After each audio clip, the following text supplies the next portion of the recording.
Hi guys, welcome to the bull cipher work. हम लोग zero से हीरो सीरीज जो अपनी कर रहे हैं, जिसमें हम लोग बेसिक से charts, characteristic, pattern, technical analysis की चीज़ों को समझ रहे हैं। उसमें हम उसी श्रृंखला में आगे आज कुछ 3-4 पॉइंट्स पर बात करेंगे।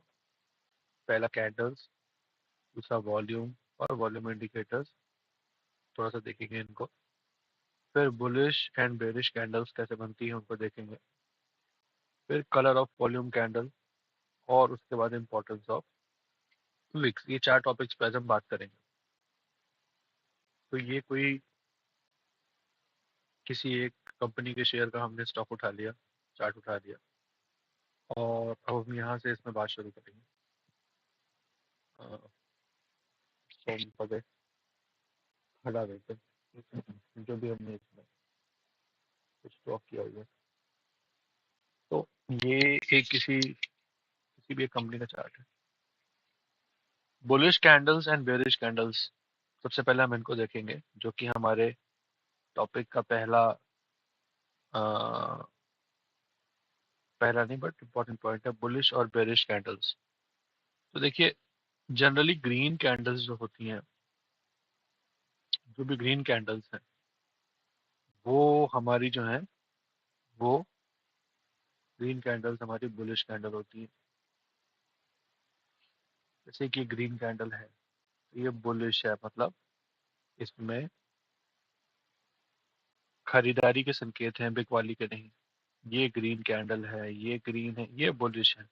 लेकिन जितनी बुलिश ये है, हो सकता है उतनी बुलिश ना हो ये, और उससे कम बुलिश ये हो। तो इस तरीके से, चूंकि इसकी बॉडी सबसे बड़ी है, तो इन तीनों में सबसे ज्यादा बुलिश ये है, उसके बाद ये बुलिश है, और ये सबसे छोटी है तो ये सबसे कम बुलिश है। इसका मतलब जब इनका और इनका कंपैरिजन करेंगे तो ये बेरिश है। वही बात है, जब हम कहते हैं कि कोई व्यक्ति लंबा है इस व्यक्ति की तुलना में, तो ये लंबा लगता है। लेकिन अगर कोई व्यक्ति यहाँ पे खड़ा हो गया आकर, तो अब ये व्यक्ति छोटा है इस व्यक्ति की तुलना में, तो ये लंबा है। ठीक वही बात बेरिशनेस और बुलिशनेस में है, ये रिलेटिव कंसेप्ट है। मगर फिर भी एब्सोल्यूट टर्म्स में अगर हम देखें, तो अगर रेड कैंडल है तो वो हमारी बेरिश होगी। हालांकि ये बात मैं एम्फेसाइज करना चाहता हूँ कि हमेशा जो रेड कैंडल होती है वो बेरिश नहीं होती, वो बुलिश भी हो सकती है। एक कोई रेड कैंडल भी, अगर कोई कैंडल रेड है तो वो बुलिश भी हो सकती है। इसका हम लोग आगे देखेंगे एग्जाम्पल। लेकिन हैमर एक ऐसी ही कैंडल है जो रेड होने के बाद भी बुलिश हो सकती है। जैसे यही कैंडल जो है, इसको हम देखें, तो यहाँ पर इसको नोट कर लें कि रेड है बट बुलिश है। कैसे है इसकी बात हम बाद में करेंगे। अभी हम बेसिक्स पर आते हैं। जैसे इसको कोई हमसे पूछे ये कैंडल बुलिश है कि बेरिश है, तो ये चूंकि रेड है तो हमारी ये बेरिश है। ये कैंडल कैसी है, बुलिश है कि बेरिश है, ग्रीन है तो ये हमारी बुलिश है। तो अभी हम मोटे मोटे पे अगर बात करें कि बुलिश और बेरिश, मोटा मोटा हिसाब हमारा क्या कहता है, तो इस पे हम रेड को बेरिश मानेंगे और ग्रीन को हम बुलिश मानेंगे। तो बुलिश बेरिश के बारे में हमारा ये हो गया। बुलिश मतलब खरीदारी के संकेत, बेरिश मतलब बिकवाली के संकेत। बेरिश बुलिश का मतलब खरीदिए, बेरिश का मतलब बेचिए। ये मोटा मोटा है, लेकिन इसके जो फाइन इंग्रेडिएंट्स हैं, उसके फाइन प्रिंट्स हैं, उसको हम लोग आगे और समझेंगे। इसके बाद candles and volumes and volume indicators. तो जैसे ये हमारा कोई सैंपल चार्ट लगा हुआ है, इसमें दो चीजें होती हैं। एक तो कैंडल हो गई, जैसे यहाँ पर एक कैंडल ये है, एक कैंडल ये है, ये सारी कैंडल्स हैं। लेकिन इसके साथ वॉल्यूम भी होना चाहिए। जैसे कि कोई सामान किसी ने खरीदा, लेकिन कितने लोगों ने खरीदा, ये डिफरेंस है होलसेल और रिटेलर का। जैसे ही आप एक शॉप का एक फोटो देख रहे हैं, जो कि एक होलसेल शॉप है, तो ये शॉप खुद होलसेल में खरीदती है और फिर लोगों को रिटेल में बेचती है। तो यहाँ पर हम ये देखना चाहेंगे, स्टडीज में हम गए और हम स्टडीज में ये देखना चाहेंगे कि भाई,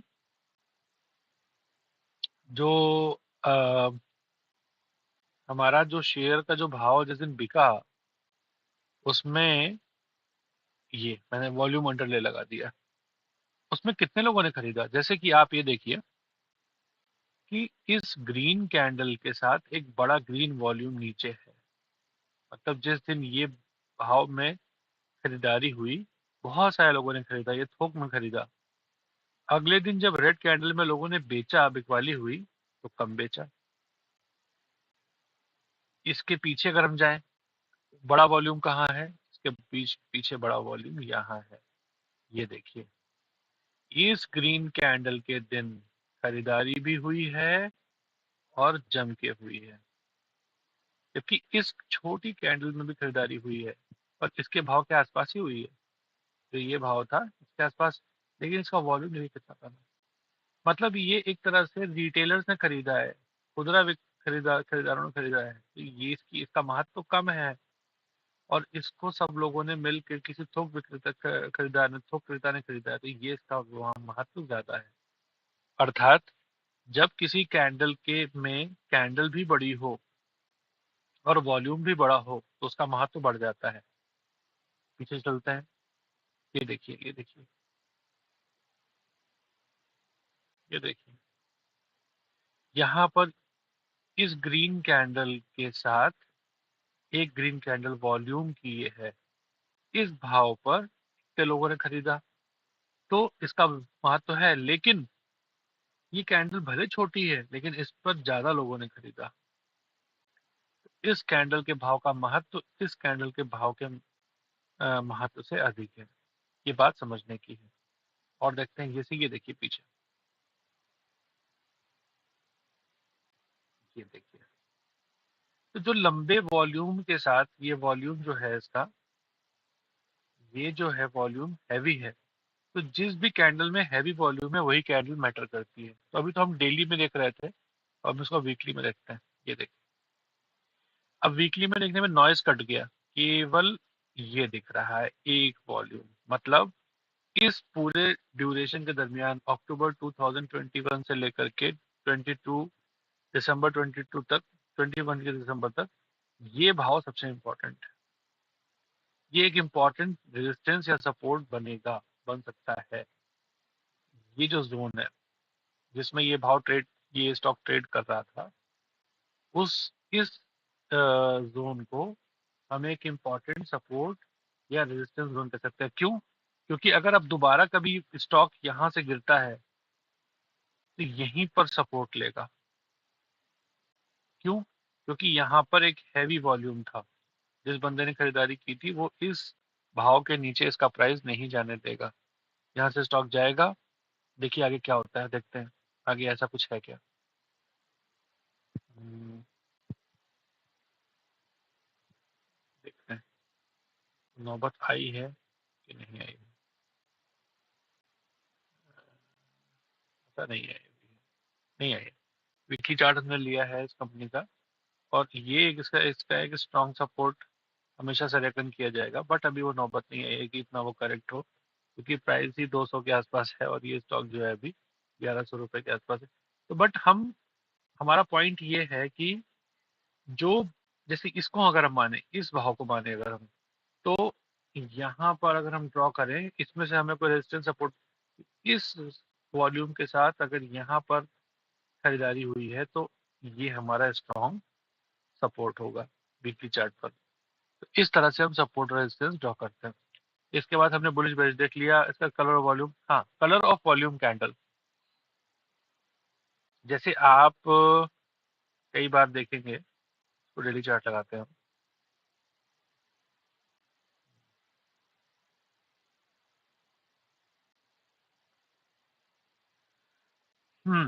ग्रीन कैंडल है, ग्रीन वॉल्यूम है। रेड कैंडल है, रेड वॉल्यूम है। ग्रीन कैंडल है, ग्रीन वॉल्यूम है। ऐसे चलता है। लेकिन कहीं कहीं आप ऐसा पाएंगे कि कैंडल का कलर कुछ और होगा और उसके वॉल्यूम का कलर कुछ और होगा। मतलब हम्म, देखिए, ये एक रेड कैंडल है। मैं दिखाता हूँ, ये एक आपकी रेड कैंडल है और इसके कॉरेस्पॉन्डिंग वॉल्यूम जो है वो ग्रीन वॉल्यूम है। ऐसा कैसे हो सकता है? ऐसा ऐसे हो सकता है, जब इस रेड कैंडल का इसको जूम करता हूँ। रेड कैंडल ओपन हुई यहाँ पर, यहाँ पे ये ओपन हुई और भाव गिरता गया, लो इसने ये बनाया, ऊपर गई, यहाँ पर ये क्लोज हुआ, ये क्लोज है। इसका क्लोजिंग प्राइस जिसको हम C1 कहते हैं और इसका ओपन प्राइस जिसको हम O1 कहते हैं, इसका क्लोजिंग प्राइस C1 जो है इसके ठीक पिछली कैंडल के क्लोजिंग प्राइस C2 से कम है कि ज्यादा। ये यहाँ पे ओपन हुई और यहाँ जाके क्लोज हुई, ये इससे, इसका जो क्लोजिंग प्राइस है इससे ऊपर है। ये ये यहाँ पे ये कैंडल ओपन होती है और यहाँ पे गिरती है, खत्म होती है, इसलिए ये कैंडल ग्रीन है, क्योंकि क्लोजिंग प्राइस इसका इससे ऊपर है। मतलब अगर हम इसको ध्यान से देखें तो जब ये यहाँ पे जो क्लोज हुआ था अगले दिन उसके ऊपर ही क्लोज हुआ है, एक तरह की बुलिशनेस है। क्यों? क्योंकि जो हमने पहले भी डिस्कस किया था कि क्लोजिंग प्राइस जो होते हैं वो बहुत सैक्रोसैंक्ट होते हैं। तो कैंडल तो ठीक है अपनी जगह पर, लेकिन इसका चूंकि क्लोजिंग ऊपर है इसकी क्लोजिंग से, तो इसलिए ग्रीन कर दिया इसको। अब अगली कैंडल में देखिए, ये कैंडल रेड है और इसका ये रेड है। क्यों? क्योंकि इसका क्लोजिंग कहाँ है, यहाँ पे ये ओपन हुई और नीचे क्लोज हुई, यहाँ पर क्लोज हुई। इसका क्लोजिंग इसके क्लोजिंग से नीचे है, इसलिए ये रेड है। अच्छा, ओपन क्लोजिंग के बारे में थोड़ा सा और देख लेते हैं, एक बार रिवाइज कर लेते हैं। ग्रीन कैंडल नीचे ओपन होती है और ओपन क्लोज होती है, ऊपर पे क्लोज होती है। क्यों? नीचे पे खुला और भाव उसका बढ़ता गया, मतलब जो उसका नीचे वाला भाव था वो कम था, वो खुलने वाला, और उसके बंद होने का भाव ज्यादा है, इसीलिए ये ग्रीन है। रेड कौन सी कैंडल होती है? जो खुलती ऊपर है, ये ओपन ऊपर होती है और नीचे जाके क्लोज होती है। तो ग्रीन कैंडल में ओपन नीचे होता है और रेड कैंडल में ओपन ऊपर होता है। इस तरीके से हम ओपन और क्लोज को समझते हैं। तो आपने कलर ऑफ वॉल्यूम कैंडल देखा, उसका इंपॉर्टेंस ऑफ विक्स एक और ये पॉइंट है, उसको भी देख लेते हैं, फिर आज का सेशन कंक्लूड करते हैं। ये जो विक्स होती हैं, जो अगरबत्ती की डंडियां जैसे जैसे निकली होती हैं, जैसे ये देखिए, ऊपर एक लंबी विक है, इधर एक नीचे एक लंबी विक है, इनका इंपॉर्टेंस होता है। एक इसकी विक है, इसमें छोटी विक है, तो हम इन्हीं को ऐसे नंबर कर लेते हैं, 1 2 3 4, हम इन चारों का इंपॉर्टेंस देख लेते हैं। पहले वाले में मार्केट यहाँ पर खुलता है, नीचे ओपन, फिर ऊपर जाता है यहाँ तक, फिर नीचे वहां से उसको बेयर्स खींच के लाते हैं यहाँ तक, बेयर्स खींच के लाते हैं, फिर यहाँ से बुल्स उसको ऊपर ले जाते हैं यहाँ तक, फिर इसके भी ऊपर यहाँ तक कहीं, फिर जाके मार्केट बंद होता है। तो पूरे दिन में एक बात पता चलती है कि ये जो लंबी विक है, ये बताती है कि बुल्स ने यहाँ से यहाँ तक लड़ाई लड़के जीती है, तो ये एक बुलिश कैंडल हुई। क्यों बुलिश कैंडल हुई? क्यों? क्योंकि बेयर्स जो यहाँ तक लाए थे, अगर यहाँ तक से ऊपर बुल्स को नहीं ले जाते, यहीं पे कैंडल बंद होती। लेकिन और ये रेड, तब ये रेड की कैंडल तब रेड हो जाती, यहाँ पे खुलती और यहाँ पे बंद हो जाती। लेकिन उसको बुल्स ऊपर खींच के यहाँ तक ले गए और यहाँ पे उसको ग्रीन करके बंद किया, और विक कितनी लंबी हुई। लंबी विक का मतलब ज्यादा लड़ाई, और ज्यादा लंबी लड़ाई बुल्स ने जीती, इसलिए ये बुलिश कैंडल है। और लंबी जितनी होगी विक बॉडी की तुलना में, उतनी स्ट्रांग हो जाएगी। दूसरी को देखते हैं। मार्केट यहाँ खुला, उसके बाद मार्केट ऊपर गया, फिर और ऊपर गया, फिर यहाँ से बेयर्स ने इसको, इन लोग को पीटा और बेयर्स खींच के लाए और मार्केट यहाँ पर बंद कर दिया। तो ये कैंडल भले ही ग्रीन बनी है, बुलिश है, लेकिन ये बता रही है कि इसके ऊपर बेयर्स का साम्राज्य है। बेयर्स इसके ऊपर टिकने नहीं दे रहे हैं बुल्स को, यहाँ से उसको पटक के यहाँ पे लाते हैं और यहाँ पर बंद कर रहे हैं। तो ये नंबर 2 पे हुआ। नंबर 3 पे आते हैं। मार्केट यहाँ खुलता है, इसके ऊपर जाता ही नहीं, कोई विक नहीं है इसमें, मतलब इसके ऊपर गया ही नहीं, यहीं पे खुला और खुलते ही गिरने लगा, गिरने लगा, गिरने लगा, गिरते गिरते गिरते गिरते आया और थोड़ा सा और नीचे आया, और यहाँ से बुल्स ने थोड़ा सा ही प्रेस किया और यहाँ बंद हो गया। इसका मतलब खुलने के बाद यहाँ पे तो कहीं पे बुल्स थे ही नहीं, सारे के सारे बेयर्स ही हावी थे, इसलिए इस जगह पर बहुत ज्यादा बेरिशनेस है जो आगे दिख भी रही है। और यहाँ से गिरते गिरते गिरते गिरते नीचे आए, और यहाँ पर भी बहुत बुल्स नहीं थे, और यहीं पे कैंडल बंद हो गई। इसका मतलब है बहुत ही बेरिश कैंडल है, ये बहुत स्ट्रॉन्ग कैंडल कही जाएगी। फोर्थ पे आते हैं। मार्केट यहाँ पर खुला, थोड़ा ऊपर गया, जैसे ही ऊपर गया वहां पे उन्होंने बेयर से मारा कि बुल्स यहाँ पे ना आ जाए। फिर नीचे गए और फिर नीचे काफी हद तक खींचा, लेकिन बुल्स यहाँ बता रहे कि हम यहाँ पर हैं। यहाँ तक तो ठीक था, हम यहाँ पे आपको कुछ नहीं बोल रहे थे, यहाँ पे भी ठीक था, लेकिन यहाँ पे थोड़ी लंबी वीक हुई। मतलब यहाँ पर बेयर्स की, सॉरी, बुल्स की अच्छी खासी प्रेजेंस है। तो विक्स जहां पर लंबी होती है वहां से लड़ाई का पता चलता है। जैसे ये वाली एक कैंडल है, इसमें ऊपर जितनी विक उतनी नीचे विक, मतलब दोनों तरफ लड़ाई बराबर है। इस तरह की विक्स में कलर का कोई खास मतलब होता नहीं है, चाहे वो ग्रीन हो चाहे रेड हो, क्योंकि बॉडी बहुत छोटी है और विक्स बहुत लंबी है। एक आध कैंडल और देख लेते हैं ऐसी जिसमें बॉडी बहुत छोटी हो और विक बहुत लंबी हो। ये है, ये कैंडल है, इसमें बॉडी बहुत छोटी और विक बहुत लंबी है। तो बॉडी को मतलब नहीं है, रेड हो ग्रीन हो उससे फर्क नहीं पड़ता। ये बता रहा है कि यहाँ पर मार्केट खुलता है, ऊपर जाता है, ऊपर से बहुत पिटाई होती है, यहाँ आता है, फिर नीचे से फिर इसकी पिटाई होती है, ऊपर आता है और यहाँ पे बंद होता है। लेकिन ऊपर की, तो ऊपर की विक बड़ी है, मतलब यहाँ से भी ऊपर गया और यहाँ से उसको बेयर से ज्यादा पीटा है एज कम्पेयर टू बुल्स ने। यहाँ पे बेयर हावी रहे इस दिन। क्यों? क्योंकि बेयर इस प्राइस को बिल्कुल एकोमोडेट नहीं कर सकते, जबकि बुल्स यहाँ तक ही एकोमोडेट कर सकते हैं। तो जितनी लंबी विक होती है उससे ये पता चलता है कि संघर्ष कहाँ पर ज्यादा हुआ है। तो इस तरीके से हमने विक्स की इंपॉर्टेंस, कैंडल्स के वॉल्यूम, बेरिश और बुलिश कैंडल सारी देखी, और वॉल्यूम के कैंडल का कलर भी इसको समझा। तो हम इसको यहीं तक रखते हैं। अगर आपको अच्छा लगा हमारा ये सेशन, तो इस चैनल को प्लीज लाइक करिए, सब्सक्राइब करिए और इस पर कमेंट करिए। आपके कमेंट करने से, लाइक करने से हमारे चैनल की रीच बढ़ती है, जिससे हमें मोटिवेशन मिलता है। Thank you so much.